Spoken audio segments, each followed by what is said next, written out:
Hey guys, welcome to another digital stay-at-home math lesson. Today we're going to finish up chapter 11 with section 11.8 and we're going to talk about real numbers. Hi guys. You might be thinking, well, if these are going to talk about some real numbers, does that mean that there are fake numbers out there? Well, there are real numbers, and then there are actually things called imaginary numbers, and we're not going to worry about imaginary numbers today. Today we're going to worry about real numbers. So I know you're excited to learn about imaginary numbers, but not today. We're going to go ahead and talk about real numbers with a couple of reminders. Maybe this is a reminder for you guys that a rational number is a number that can be written as a ratio of two integers. So if you can write it as a fraction or a comparison of two numbers using division or ratio, it is a rational number. And the opposite of a rational number is an irrational number. An irrational number are non-repeating, non-terminating decimal numbers.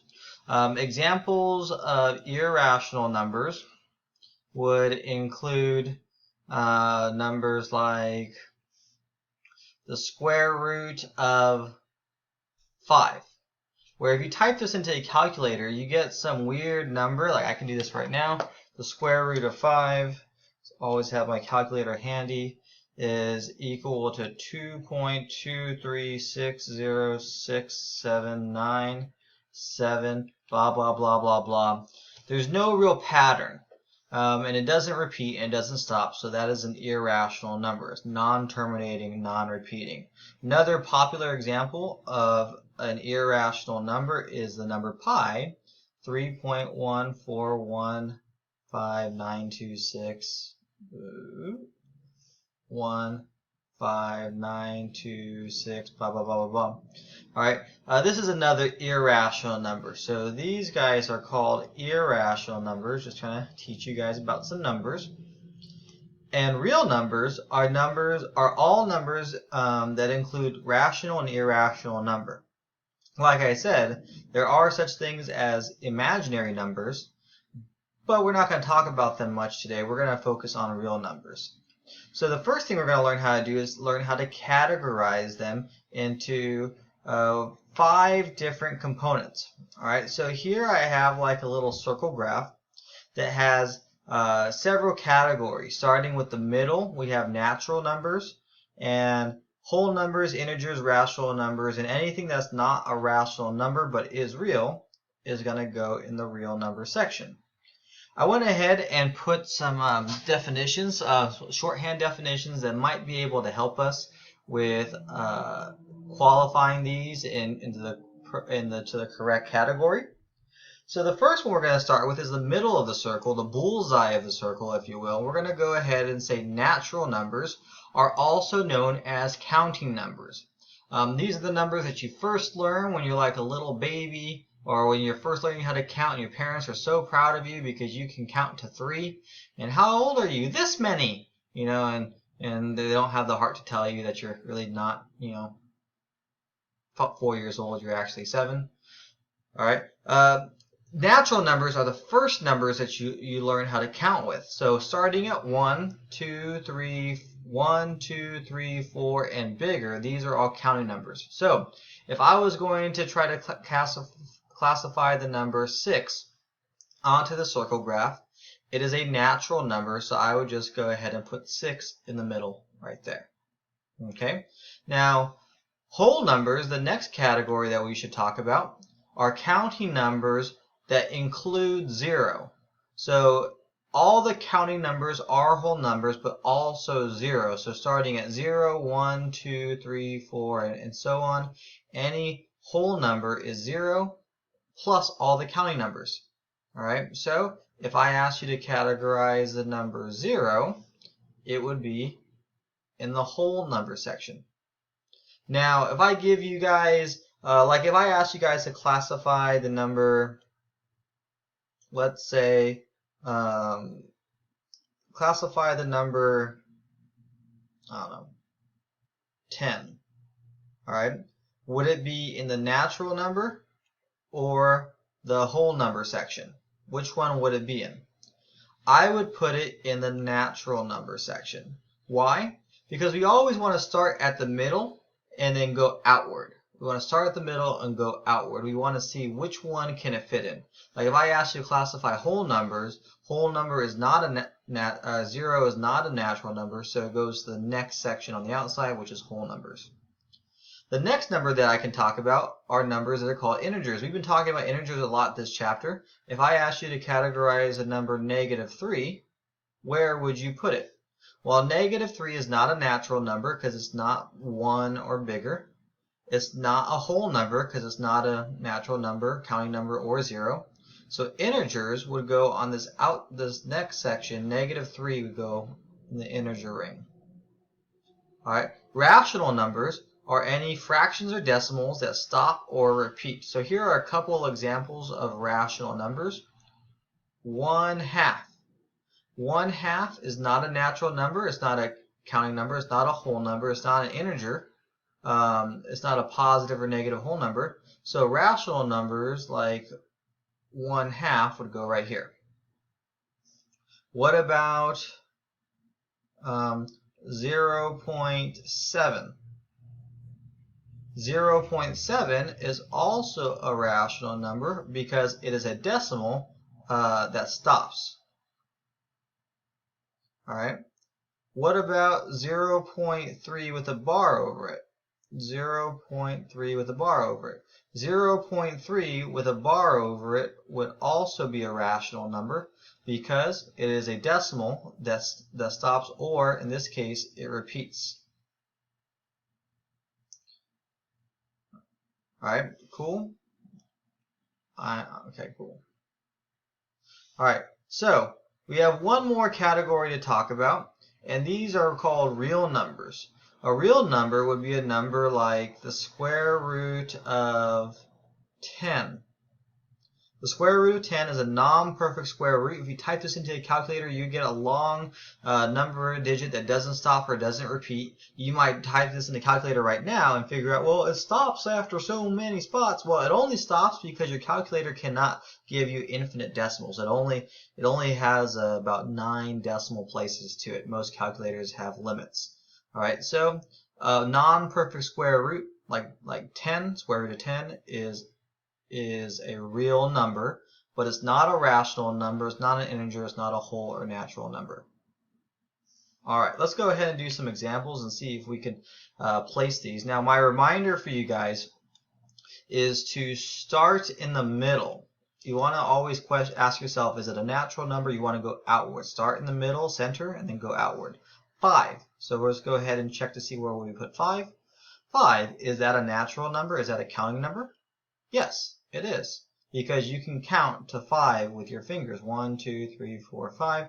Natural numbers can be bigger than 10 as well. They just keep counting. Anything that's 1 or bigger, that's a whole number. All right, so we went ahead and put 5 where it's supposed to. 2/3. Is 2/3 a natural number? Nope, it's not a counting number. It's not a whole number. It's not, because whole numbers can't be fractions. It's not an integer because integers can't be fractions either. 2/3 is a rational number because it can be written as a fraction. -12. Is it a natural number? Nope. Whole number, 0 or natural numbers? Nope. Integers, whole numbers including negative numbers? You betcha. -12 would go in the integer section. 7.9 would be a rational number because it is a decimal that stops. 0 would be a whole number because natural numbers do not include 0, but whole numbers do. -0.5. Is it a natural number? Nope. Whole number? Nope. Integers are allowed to be negative, but integers have to be whole numbers, so nope, it's going to go in the rational section. The square root of 9 is the same thing when simplified as 3, and 3 is a natural number, so therefore the square root of 9 is a natural number. Cool. Now, the second half of this lesson deals with properties. And reminder for us, we have talked about properties before. Properties, if you think about a computer, your computer program has specific properties, or the settings. And the properties actually tell us how everything functions within that program. So all of the properties studied earlier in the year can be applied to real numbers. So we have addition properties that we talked about previously, and multiplication properties. Properties like the commutative property, if I say 2 plus 5 is the same thing as 5 plus 2, that's an example of the commutative property. You can just switch the order. And the same thing goes with multiplication. All right, I can switch the order of multiplication. The associative property had to do with the order that they are in. The identity property, for addition, they should always equal they should always equal its original number. It should always equal itself. Equal itself. All right. And the multiplication property, the zero property of multiplication, was a special one for multiplication only, where any time that you multiply something by 0, like 5 times 0 equals 0, that is an example of the zero property of multiplication. Whenever you multiply something by 0, it equals 0. So let's go ahead and try to fill in the blanks using these properties. What number would go in this blank? If I have 9 plus negative 5 equals 13 is equal to blank plus negative 5 equals 13, I can tell that this is an associative property because the order is the same. 9, negative 5, 13. 9, negative 5, 13. So the number that's supposed to go here is 9. All right, so we're looking for the order. Remember, with the associative property, we're trying to check the order. This one, 8 times what equals 0? Well, the number that goes in the blank will be 0, and this is an example of the zero property of multiplication. All right, because anything times 0 equals 0. All right, let's look at a few more examples. Fill in the blanks.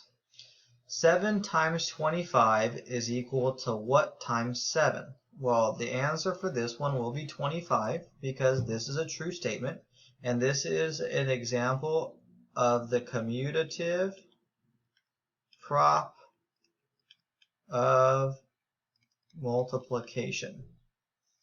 And 0 plus 19 is the same thing as 19, and this is an example of the identity prop of addition because I have